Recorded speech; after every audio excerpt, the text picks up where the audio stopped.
se conoció la decisión del gobierno de la Argentina de retirarse del Grupo de Lima, un grupo que buscaba o que sigue buscando una forma de intervenir en el reencauzamiento del sistema democrático en Venezuela.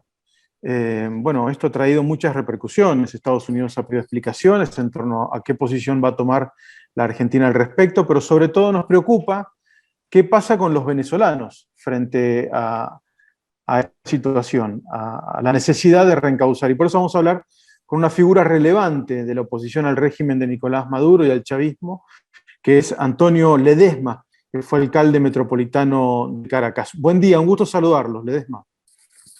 Para mí también es un placer poder saludarlos desde el exilio, a toda la ciudadanía argentina que siempre ha estado muy pendiente de todos estos sucesos que impactan la vida de los venezolanos adentro y afuera, porque estamos hablando ya de dos Venezuelas, una que padece en un territorio secuestrado por la narcotiranía de Maduro.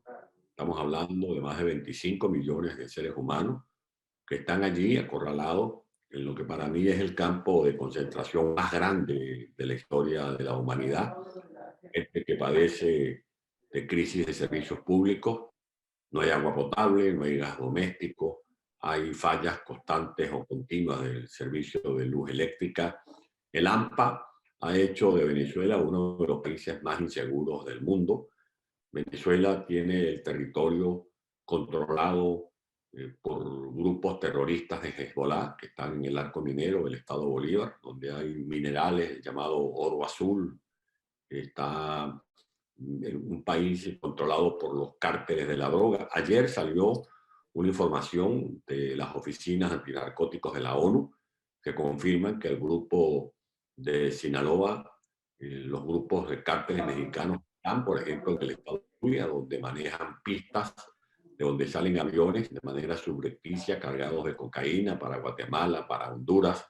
En Venezuela operan las llamadas megabandas que controlan parte del territorio nacional, incluso zonas de Caracas, en donde no puede entrar la policía, ni siquiera la Fuerza Armada.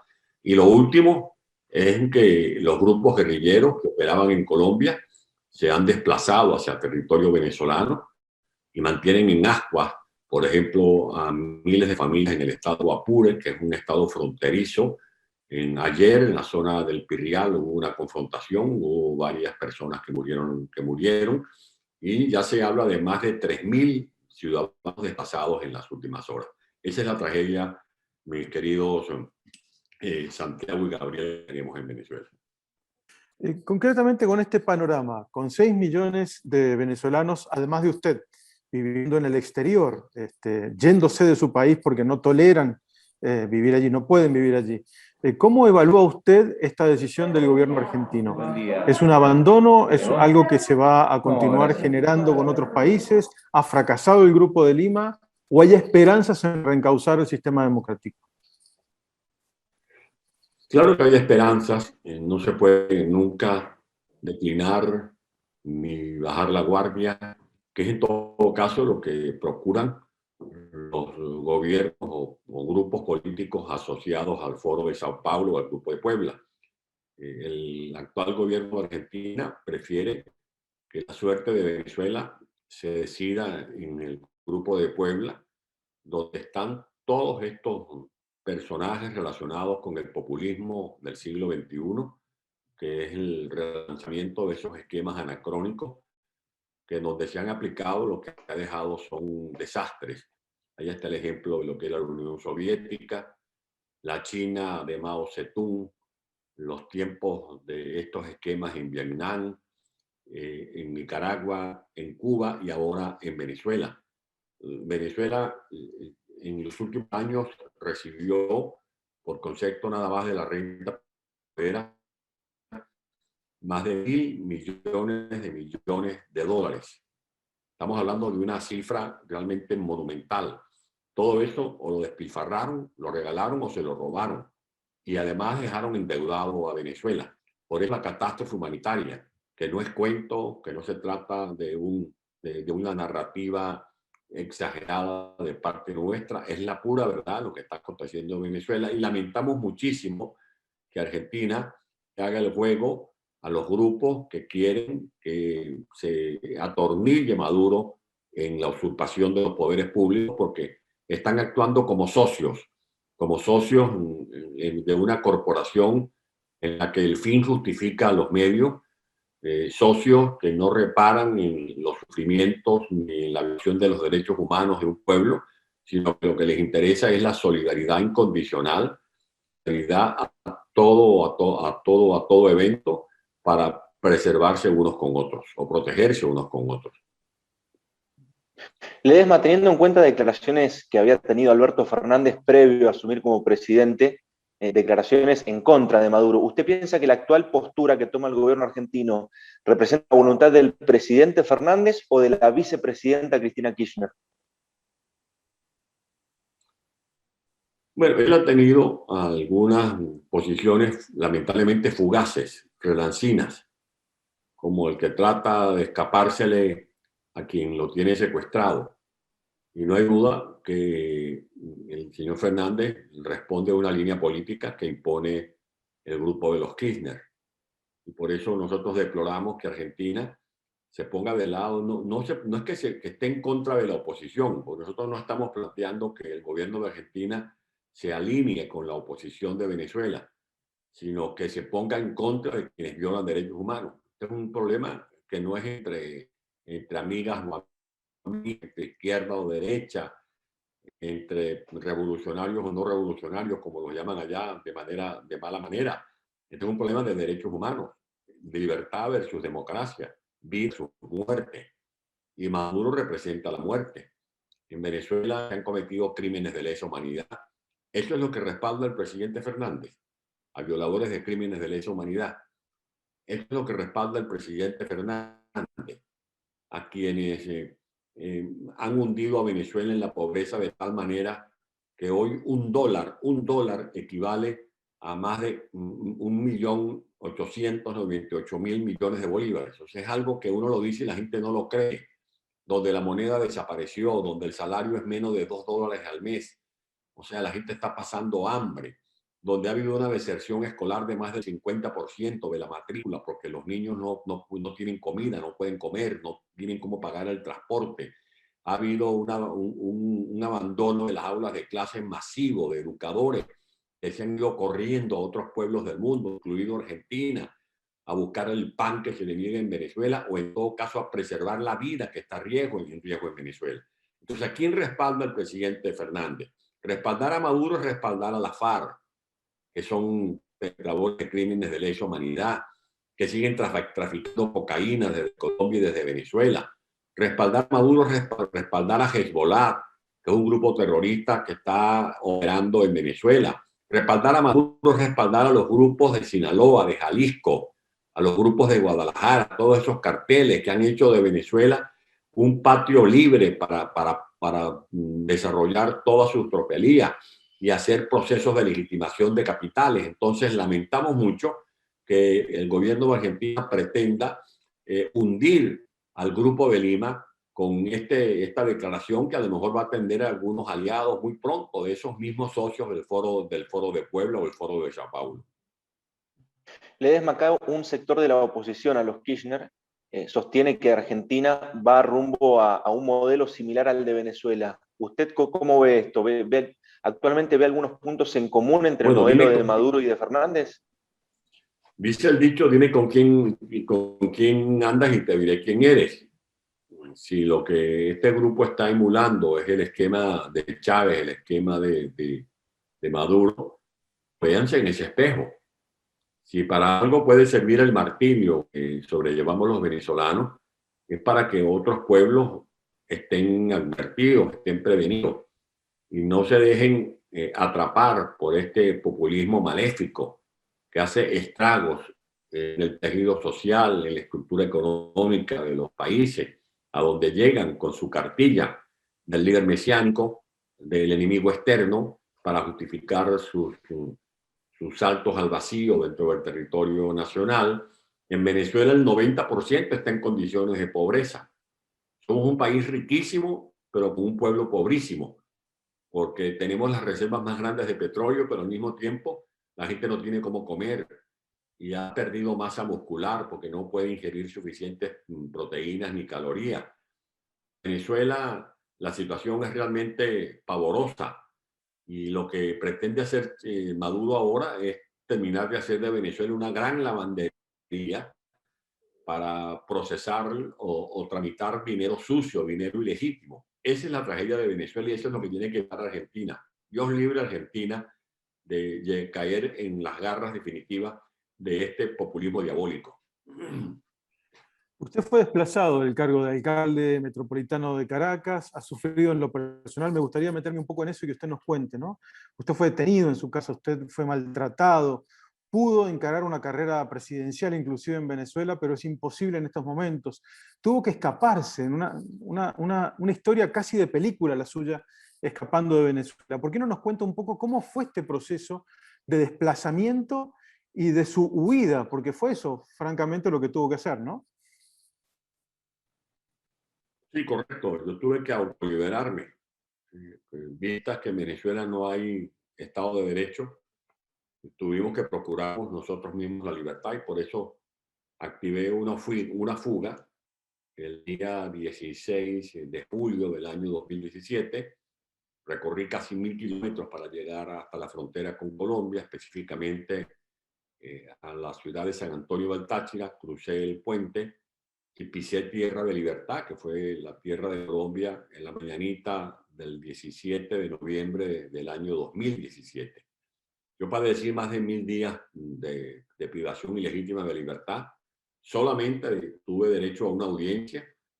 Pidieron para mí más de 26 años de cárcel y el delito era el delito de traición a la patria, porque en Venezuela opinar es un delito para esta narcotiranía. Por haber firmado un documento en el cual planteamos la necesidad de establecer en Venezuela un gobierno de transición.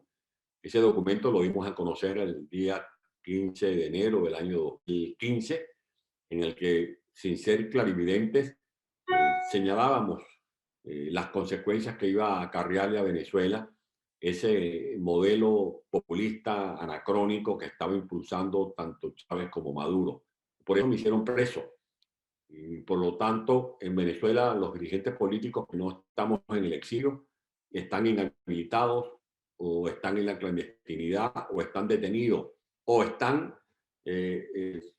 trabajando con muchas limitaciones, porque si usted está apuntado por un fusil o le están dando las esposas para detenerlo y para capturarlo, eso limita el desempeño de cualquier dirigente político en cualquier parte del mundo. Esa es la tragedia nuestra y eso es lo que hemos tenido que enfrentar.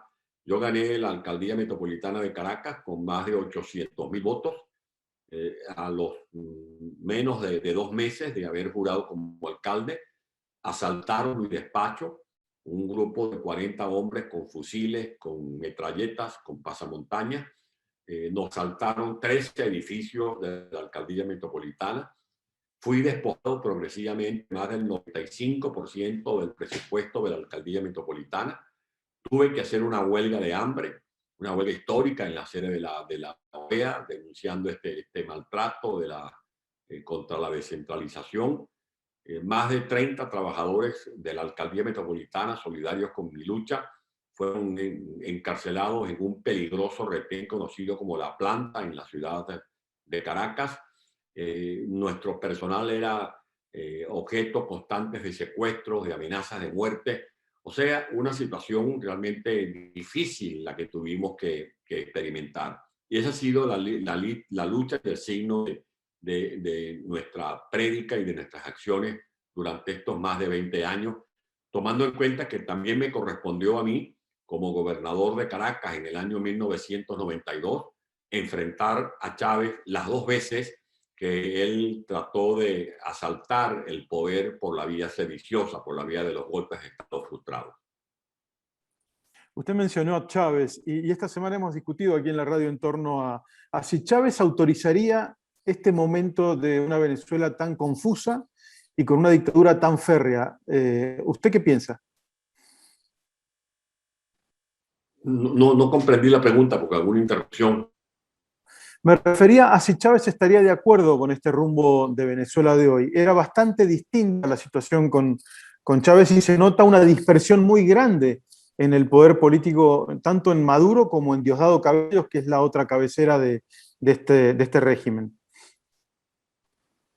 No, es que es el legado de Chávez. Esta fue la siembra de vientos que hizo Chávez. Cuando usted siembra vientos, cosecha tormenta. El causante de este desquiciamiento de nuestro país, el gran protagonista del desmoronamiento del Estado de Derecho, de la destrucción de las bases que sostenían las instituciones de la República, es Hugo Chávez. Él fue el que comenzó ese esquema populista, hablando con la grandilocuencia que lo caracterizaba. Yo soy el pueblo, yo soy la voz del pueblo. Él fue el que comenzó a crear falsas expectativas. Él fue el que comenzó a financiar el modelo castrista. Venezuela tenía para para el 2010 cerca de 30.000 millones de reservas internacionales. Y para ese mismo año, Chávez le estaba entregando a Cuba más de 13.000 millones de dólares. O sea, más de la tercera parte de las reservas internacionales. Chávez fue el que apañó todos los escándalos de corrupción. En Venezuela se ha producido lo que se llama el gran saqueo. El gran saqueo se habla de 400.000, 500.000, otros hablan de 600.000 millones de dólares. Esto que estamos viendo con la guerrilla colombiana, el que creó las condiciones para esta connivencia con la guerrilla colombiana fue Chávez. Chávez pidió abiertamente desde la tribuna del Parlamento, en una de sus rendiciones de cuentas, que se le otorgara carácter beligerante al señor Marulanda como cabeza visible de las FARC, de las Fuerzas Armadas Revolucionarias de Colombia. Chávez fue el que inició las relaciones con los grupos terroristas de Irán, hizo convenios supuestamente para instalar una fábrica de bicicletas en el estado Bolívar, y resulta que era para otras cosas que nada tenían que ver con bicicletas. Cuando se descubrió el gran robo de la comida, con la importación de comida podrida, en la que se perdieron miles y miles de toneladas de alimentos, Chávez apañó todo eso. No se hizo la investigación correspondiente, como tampoco se hizo la investigación de cómo sus guardaespaldas, que de guardaespaldas pasaron a ser multimillonarios. Un solo ejemplo, el señor, uno que llaman el Tuerto Andrade, que era su guardaespaldas. Ese señor está preso ahorita en Estados Unidos porque él mismo confesó que una de las comisiones que había pagado superaba los $1.000 millones. Y si no me creen, métanse en YouTube, los que me están viendo, los que me están escuchando, métanse en YouTube y busquen allí el Tuerto Andrade y se enterarán de esa historia, cómo cosas como esas ocurrían. Y Chávez fue el que destruyó PDVSA. PDVSA llegó a ser, por ejemplo, el 2005, venía de ser la segunda empresa petrolera más prestigiosa del mundo. Venezuela tenía 22 refinerías, 6 de esas refinerías dentro del territorio venezolano, una de ellas capaz de refinar petróleo para producir gasolina para el consumo interno y para exportar, una sola de las 22. Hoy en día no producimos ni gasoil ni diésel porque desmantelaron, convirtieron en chatarra las refinerías, y PDVSA, de una empresa portentosa, pasó a ser una empresa de capa caída que no es capaz de producir cerca de 400.000 barriles de petróleo diario. Y de eso poco que producimos todavía se lo seguimos mandando buena parte a Cuba. De allí que esto es más de lo mismo de lo que inició Chávez en 1999. Ledesma, aquí en Argentina llama la atención que frente a la crisis que atraviesa Venezuela no haya una oposición unida. De hecho, el rol de Juan Guaidó ha sido cuestionado, entre otros, por Enrique Capriles. Quería preguntarle su punto de vista sobre el papel que está ejerciendo hoy en día el presidente encargado Juan Guaidó. En Venezuela ha habido unidad. Todos estábamos nucleados en torno a Juan Guaidó desde el 23 de enero del año 2019. Y hubo unidad para poder haber ganado como ganamos el Parlamento en diciembre del 2015. Ustedes deben estar al tanto de esa victoria épica de la oposición venezolana. Eso solo se logró unidos. Entonces, más que desunida, la oposición lo que está es infiltrada, porque Maduro se dio cuenta del poderío electoral que tenía la unidad de la fuerza que tenía la unidad a la hora de convocar al pueblo a las calles, y por eso comenzó a desarrollar un trabajo de zapa, penetrando las estructuras de la unidad, valiéndose de figuras que se vendieron, que le vendieron el alma al diablo, que se entregaron a cambio de un plato de lentejas para servirle a Maduro, traicionando los sueños del pueblo venezolano. Por lo tanto, más que desunida, la oposición lo que está es infiltrada. Y Juan Guaidó ha tenido la oportunidad de ser el epicentro de esta lucha en estos 2 últimos años. Lamentablemente, Juan Guaidó no ha actuado como el presidente de todos los venezolanos, sino que se ha dejado guiar por un pequeño grupo de dirigentes políticos que se han abrogado las tomas de decisiones. Esto se lo he dicho directamente a Juan, he hablado con él, en los últimos días he conversado 2 o 3 oportunidades y he hablado sobre la responsabilidad que él tiene. Y la responsabilidad que él tiene es de asumir realmente su papel de presidente simbólico de Venezuela, de presidente que está llamado a provocar este gran cambio conforme al cual nosotros podamos restablecer la república y que vuelva a brillar el sol de la libertad en nuestro país.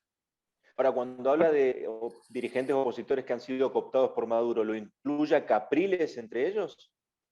No, yo estoy hablando de lo que ya se conoce, que son dirigentes que terminaron, por ejemplo, llamados como parte de un grupo llamado los Alacranes, que recibieron coimas, que fueron comprados por el régimen, y los que no se venden, de una u otra manera, le hacen el juego al régimen. Por ejemplo, el año pasado hubo un debate en el cual participó Capriles. Yo respeto las opiniones de cada quien, pero hablar a favor de elecciones parlamentarias es, sin quererlo, hacerle el juego al régimen. Porque bien se sabe que en un país donde el poder electoral lo controla Maduro, donde el sistema de identificación lo controla Maduro, donde las máquinas de votación las controlan activistas de Maduro, donde el proceso de auditoría lo controla Maduro, donde los observadores internacionales son los invitados que manden los Kirchner o Evo Morales o Noriega o los Castros de Cuba. En un país donde los grupos de choque actúan con licencia para disparar y para matar, donde se aplican misiones para financiar a grupos a favor del régimen, donde no hay libertad de expresión, donde no se respetan los derechos humanos, donde los grupos parapoliciales actúan a sus anchas. ¿Cómo usted va a hablar de elecciones en un país donde no hay democracia?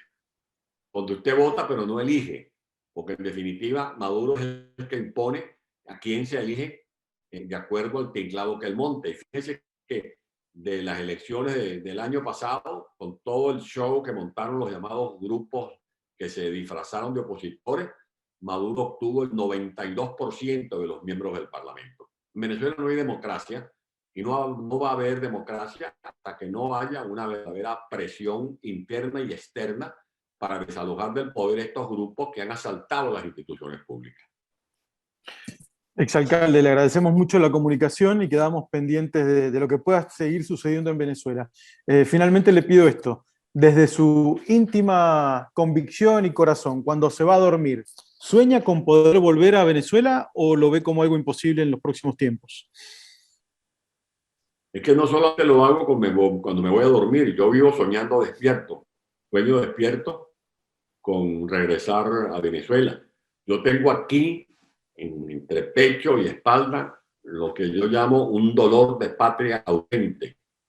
Y por eso, emulando al poeta Andrés Ruiz Blanco, cuando salí de Venezuela, me fui caminando de espalda. Y me fui caminando de espalda para pensar que estoy volviendo. No hay nada que más me estremezca el alma, lo escucho el alma llanera, y cuando veo, me imagino los riesgos que siguen corriendo los venezolanos dentro de Venezuela. Yo quisiera estar allí al lado de ellos, luchando. Pero bueno, trato de hacer todo lo posible desde este exilio forzado para ver que algún día logramos coronar la empresa de devolverle a Venezuela la democracia que ha perdido. Muy bien, muchas gracias de nuevo, ha sido muy gentil. Que tenga buen día. Gracias, un abrazo, arriba corazones.